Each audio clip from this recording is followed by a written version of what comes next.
tout le monde avait besoin, en quelque sorte, de montrer ses muscles, Emmanuel. Le Premier ministre Tsipras pour apparaître comme le bouclier de son peuple, celui qui aura limité les sacrifices. À présent, nous attendons. L'urgence est de rétablir le dialogue avec des adultes dans la pièce, a-t-elle conclu. Alors, évidemment, on revient cette semaine, et on n'a sans doute pas fini sur le feuilleton grec. Et j'ai l'impression qu'à mesure qu'on approche d'un possible compromis, puisque on semble se diriger vers ça, une nouvelle bataille commence. Et cette nouvelle bataille, elle est vraiment très politique. C'est, je dirais, la bataille de l'image et de l'interprétation de ce qui s'est passé finalement. On va se demander après coup qui a perdu, qui a gagné. Est-ce que les compromis de Tsipras sont des compromissions? Est-ce que même c'est une trahison? Ou est-ce qu'il a résisté comme il convient? Alors, je pense qu'on peut compter sur un certain nombre de nos confrères pour expliquer qu'il a capitulé en race campagne, etc. Mais c'est pas du tout l'interprétation que j'en ai. Mais il a dû faire des compromis qui sont quand même très importants sur l'augmentation de la TVA dans l'hôtellerie, et même sur les retraites aussi, il y a des concessions assez spectaculaires. Mais pourtant, on voit très bien qu'il a tracé une ligne rouge, et qui, je dirais, est une ligne rouge qui protège quand même les petites gens, c'est-à-dire ceux qui l'ont élu et ceux de qui il a reçu un mandat. Et il ne touche pas, par exemple, la TVA sur l'électricité parce que ça touche indistinctement tout le monde. Il ne touche pas à la TVA sur les médicaments et sur les livres. Je trouve ça d'ailleurs assez fort, enfin, par les temps qui courent, de se préoccuper de culture quand on est en face de Christine Lagarde et du FMI. Alors, en revanche, effectivement, il touche les îles de luxe, hein, Santorin, Mykonos, etc., etc.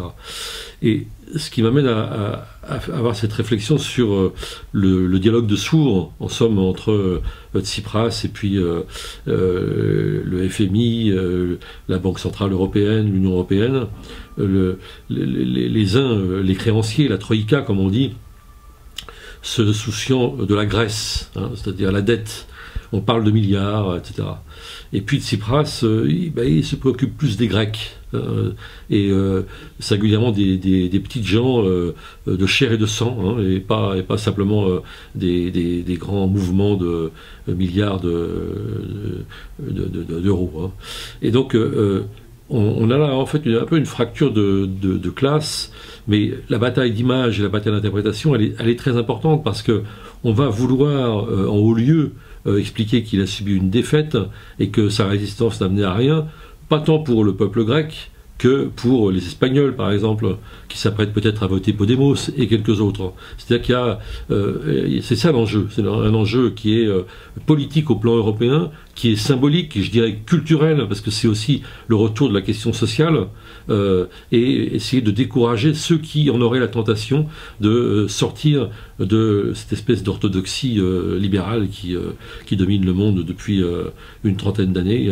Et c'est ça la bataille d'image qui s'ouvre maintenant, et je pense, moi, que malgré toutes les difficultés, et ça lui sera reproché, y compris sur sa gauche, c'est le cas en Grèce, bien qu'il ait quand même le soutien de la majorité, semble-t-il, de la population, que Tsipras, dans des conditions très difficiles, a résisté, en particulier à cette grande bourgeoise de Christine Lagarde, qui lui a reproché de ne pas être adulte, parce que je suppose que pour elle, un Premier ministre qui respecte son mandat, c'est extrêmement puéril, et qui parle de dizaines ou de centaines d'euros quand elle parle de milliards, c'est en effet très, très enfantin.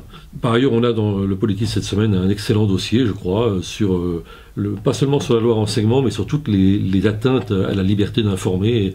Il y en a beaucoup, de par la loi, de par les tentatives de protéger le secret des affaires pour les entreprises, et même, et j'en sais quelque chose, les tentatives d'intimidation là qui n'ont rien à voir avec le gouvernement français, Dieu merci, mais qui viennent de pirates informatiques, de hackers, qui essayent de nous intimider quand on écrit ce qui leur déplaît.